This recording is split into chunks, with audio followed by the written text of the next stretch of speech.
स्वादित चरण कमल चिन्ह मकरंदाय भक्त जन्मानस निवासाय श्री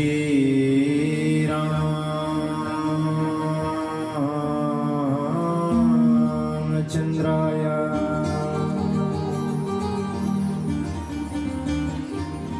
ध्येयं सदा परिभवाग्नमभीष्टदोहम् तीर्थास्पदं शिवविरिञ्चिनुदं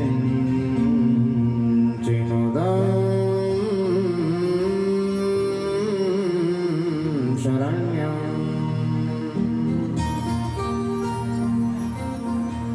भृत्यार्तिहन् प्रणतपालभवाब्धिपोतं वन्दे महापुरुष ते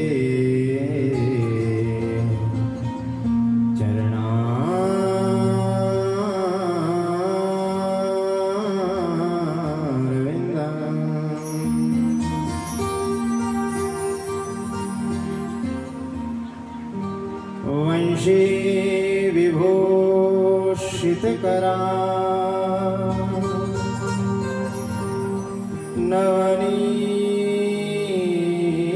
नवनीरदाभा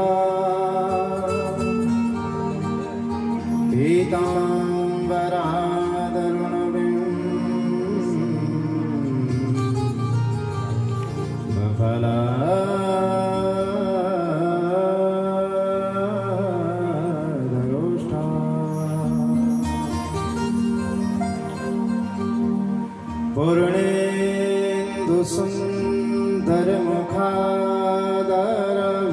पूर्णेन्दुसुन्दरमुखादरविन्दनेत्रा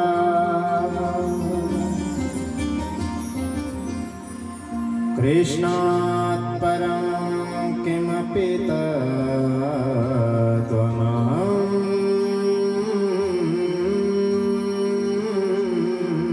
न जाने।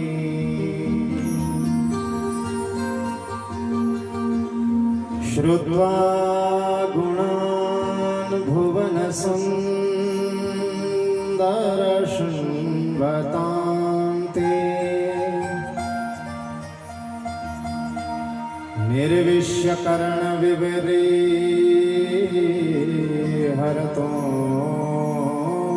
हरतोऽङ्गतापम्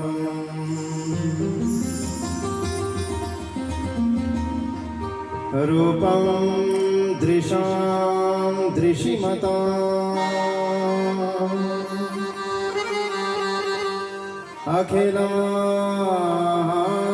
अखिलार्थलाभम् त्वय्याच्युता विशति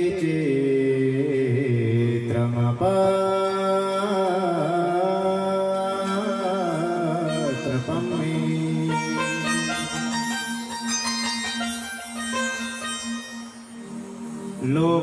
लोकाभिरामं रणरङ्गधीरं राजीवनेत्रं रघुवंशनाथं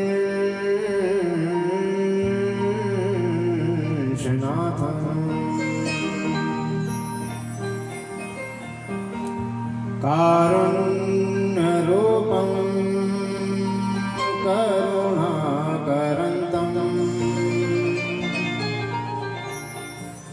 श्रीरामचन्द्रं मनसा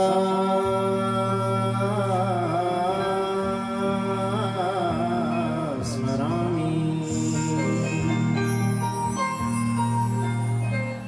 के भगत भगति भगवन्त गुरु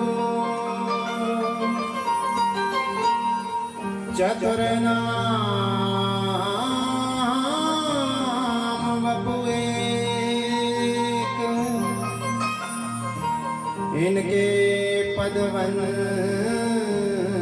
करूं, नाशत विघ्न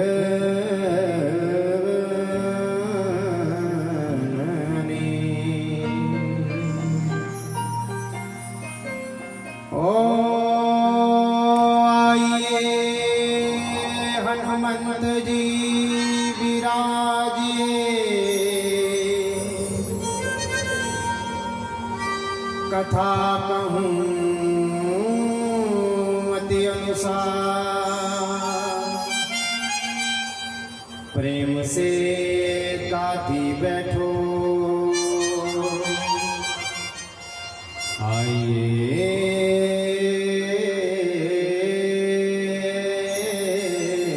पवन कुमार, आइए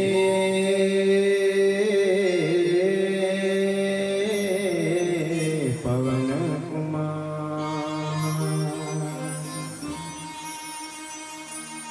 बोल वृंदावन बांके बिहारी लाल की जय, सद्गुरुदेव भगवान की जय, श्री भागवत महापुराण की जय, जगज्जननी तारा मैया की जय, जय जय श्री राधेश्याम।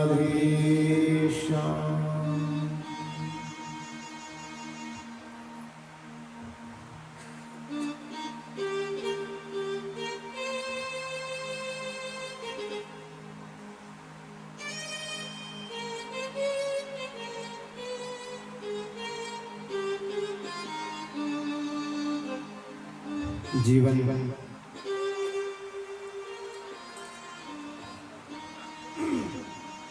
रससार सिंधु सरोवर सुमद्भूत,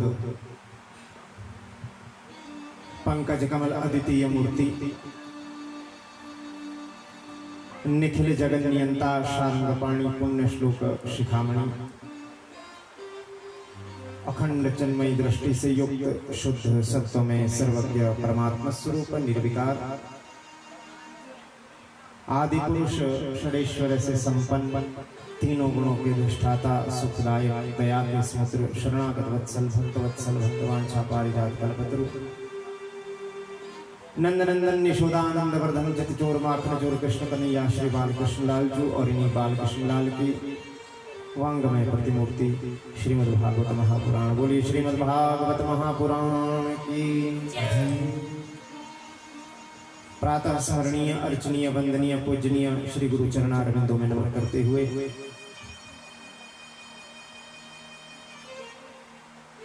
विघ्नकर्ता विघ्नहर्ता, जिनका स्मरण मात्र ही सभी विघ्नों का विनाश कर देता है, मैं गणपति भगवान के चरणों में वंदन करते हुए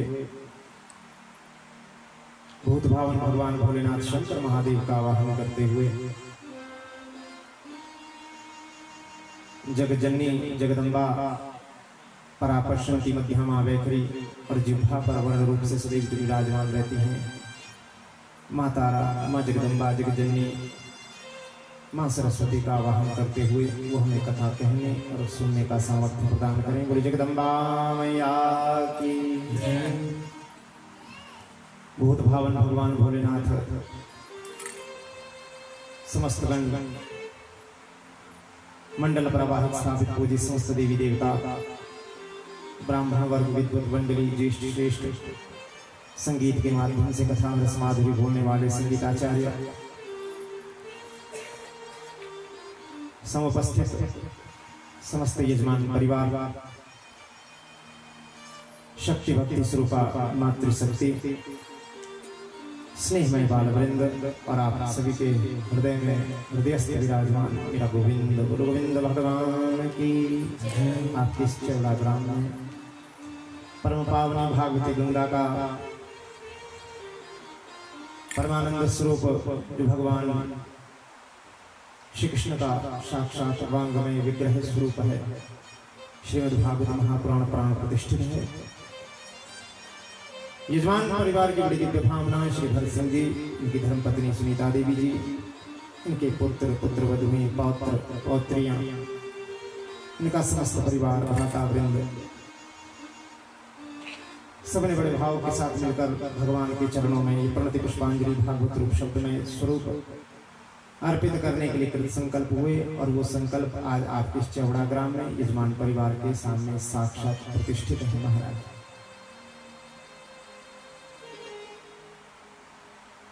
बड़ी भावना होती है,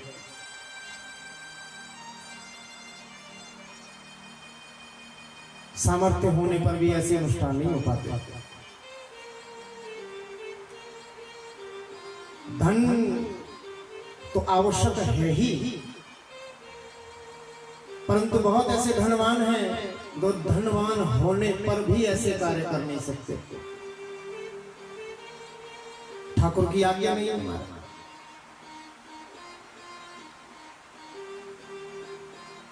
हम लोग सोचते हैं, एक दूसरे को सोचते हैं, भाई इसके पास तो बहुत पैसा है, ये क्यों ना अनुष्ठान करवाए, यही सोचते होंगे। लेकिन बंधुओं, जब तक भगवत कृपा नहीं होती, जब तक पूर्व पुरुषों का आशीर्वाद नहीं होता, तब तक धनवान होकर भी हम ऐसे बड़े कार्य नहीं कर सकते। इसलिए तो श्रद्धा की आवश्यकता है, कृपा की आवश्यकता है। और दूसरी बात ये भी है बंधु, नारद जी महाराज कह रहे हैं बड़े भाव के साथ के भाग्योदयेन बहुजन्म समर्जितेन सतसंगमं चलवते पुरुषो यदा वै अज्ञान हेतु कृतमोहमदान्धकारं नाशं विदाहि ततो दयते विवेका। भाग्योदयेन बहुजन्म समर्जितेन, एक जन्म का नहीं, जब जीव के अनंत अनंत जन्मों का पुण्य उदय होता है ना, तब जाकर कहीं जीव का प्रेम, जीव की रति, जीव की मति, जीव का भाग्य, जीव का धन ऐसे कार्यों में लगा करता है। महाराज बोलो गोविंद भगवान की। और बिनु सत्संग विवेक न होई, राम कृपा बिनु सुलभ न सोही, सत्संगति मद मंगल मूला, सोई फल सिद्धि सब साधन फूला। गोस्वामी तुलसीदास जी कह रहे हैं। बिनु सत्संग विवेक न होई, बिनु सत्संग विवेक बिनु सत्संग विवेक, बिनु सत्संग विवेक न होई, राम कृपा बिनु सुलभ न सोई, राम कृपा बिनु सुलभ न सोई, सतसंगत मोद मंगल मूला, सतसंगत मोद मंगल मूला, सोई फल सिद्धि सब साधन फूला, सोई फल सिद्धि सब साधन फूला।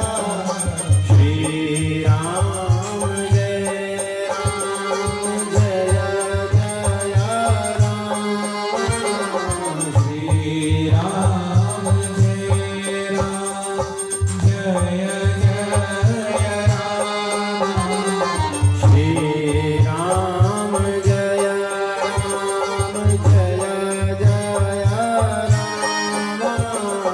श्री राम जय राम जय जय राम, श्री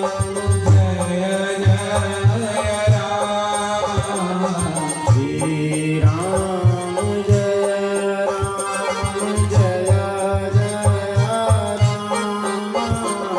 श्री राम जय राम। बोलो गोविंद भगवान की जय। तो बंधुओं, बिनु सत्संग विवेक न हुए, सत्संग से ही विवेक पैदा होता है। किसने बड़ा प्यारा भाव कहा कि जब सत्संग करता है तो अज्ञान मोह अहंकार का तो नाश होता ही है, पर साथ साथ में और क्या होता है? कहते भगवान की लीला कथाएं जो सुनता है ना तो जीव इस भव से पार हो जाया करता है। बड़ा प्यारा, मुझे भगवान श्री कृष्ण की एक बड़ी प्यारी लीला याद आ रही है। दीपावली का बड़ा पावन समय था, तो मां यशोदा बड़े भाव के साथ जमुना जी का पूजन करने की व्यवस्था कर रही थी। हम जब कभी गंगा या हरिद्वार जाते हैं ना तो हम क्या करते हैं? दीपदान करते हैं। एक दोना ले लेते हैं, उसमें एक पुष्प होते हैं थोड़े से, उसमें एक दीपक लगा होता है। भगवती का, गंगा जी का पूजन करते हुए वो दीपक नदी में प्रवाह कर देते हैं। ऐसा ही करते हैं ना। तो ऐसे दीपदान करने की भावना से मां यशोदा ने बड़ा सुंदर पुण्य अनुष्ठान किया। सभी गोपियां मां यशोदा के संग जमुना जी का पूजन करने के लिए चल पड़ी।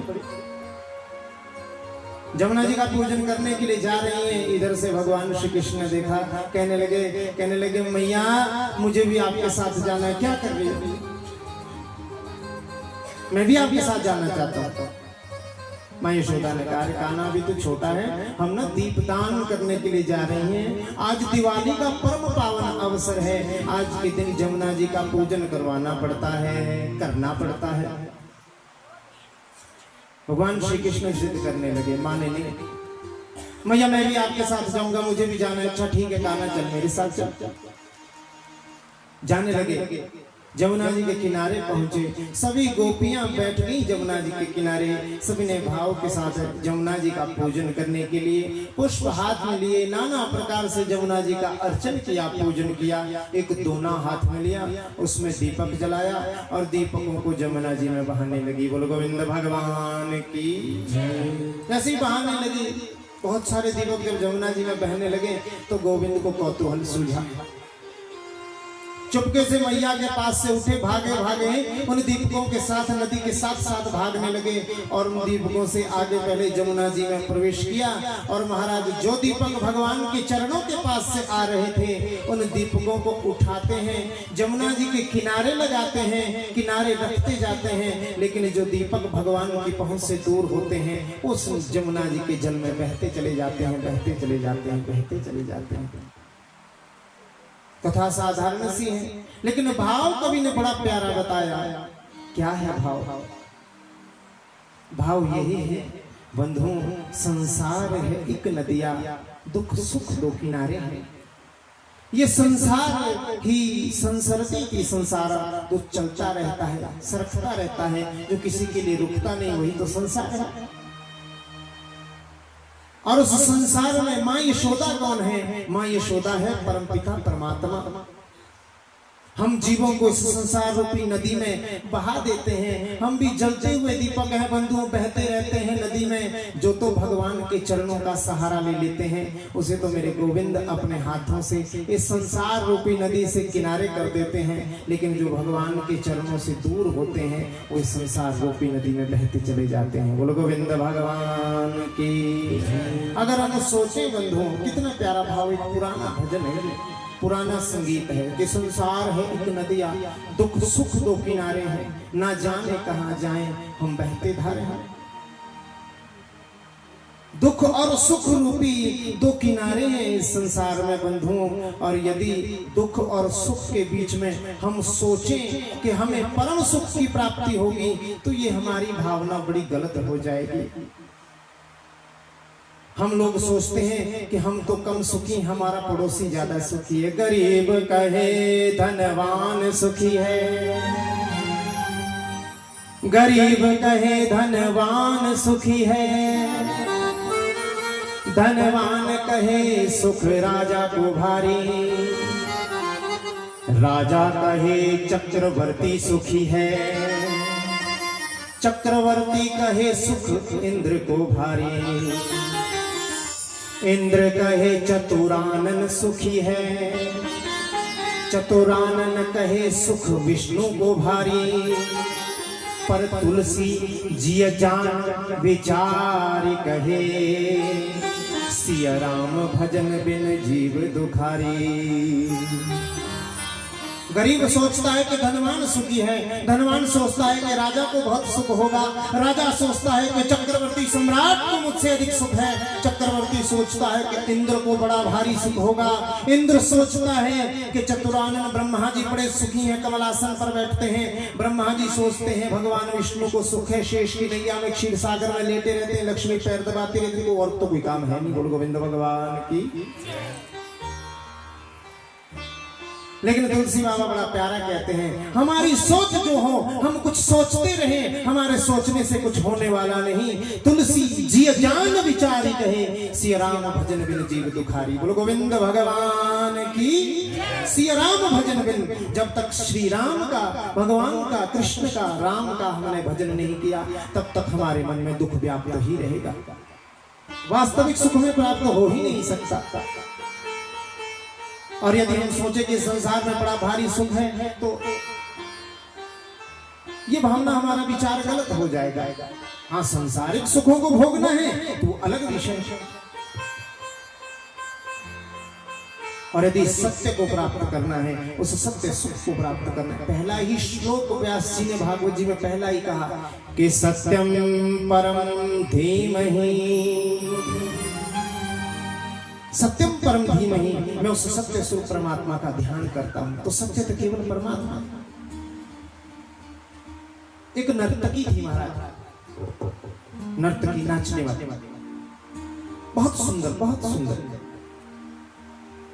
जब वो नाचती थी तो संसार के पुरुष उसके पैरों के नीचे पुष्प बिछा दिया करते थे। वो किसी जल की कामना करती थी, हजारों सुंदरियां उसे जल लेने के लिए, देने के लिए पहुंच जाती थी। वो जिस चीज की कामना करती थी उसे तुरंत प्राप्त हो जाया करता था। लेकिन बेचारी वो दुनिया उस नर्तकी पे मरती थी, और वो नर्तकी बेचारी भगवान बुद्ध पे मरती थी। अपने घर की खिड़की से, झरोके से भगवान महात्मा बुद्ध को आते जाते देखती, सोचती किस दिन मेरी ओर देखे, कभी तो मेरी ओर देखे, एक बार बस मेरी ओर देख ले, एक बार देख ले तो मेरा जीवन धन्य हो जाएगा।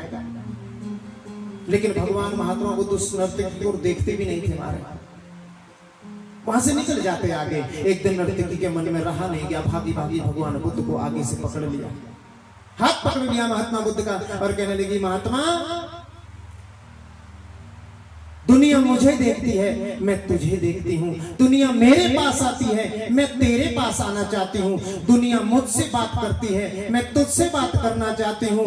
दुनिया मुझे नाचते हुए देखना चाहती है, मैं तुझे बोलते हुए देखना चाहती हूँ। पर हे महात्मा, तू मुझे देखता भी नहीं, क्या बात है? महात्मा बुद्ध ने कहा, जरा रुक, ठहर, एक समय आएगा, एक समय आएगा जब तुझे कोई देखने वाला नहीं होगा, एक समय आएगा जब तेरे पास कोई नहीं आएगा, एक समय आएगा जब तुझे कोई नहीं बुलाएगा, तब मैं आऊंगा। बोलो गोविंद भगवान की। तब मैं आऊंगा। और ऐसा ही हुआ, उस बेचारी नर्तकी को कोढ़ हो गया, कोढ़ लग गया उसे। जिस शहर में रहती थी, शहर वालों ने शहर से निकाल दिया। गांव में रहने लगी, कस्बे में रहने लगी, कस्बे वालों ने कस्बे से निकाल दिया। महाराज गांव में रहने लगी तो गांव वालों ने गांव से निकाल दिया। और एक दिन करहती हुई वन में वो पड़ी है, एक बहुत बड़ा घूंघट लेकर रोने लगी, आंखों से अश्रुपात होने लगा और कहने लगी, देखो कैसा समय मुझ पर आया। आज जो लोग सदैव मेरे पास आते थे, मुझे चाहते थे, आज एक भी मेरे पास नहीं है, सब मुझसे दूर चले गए।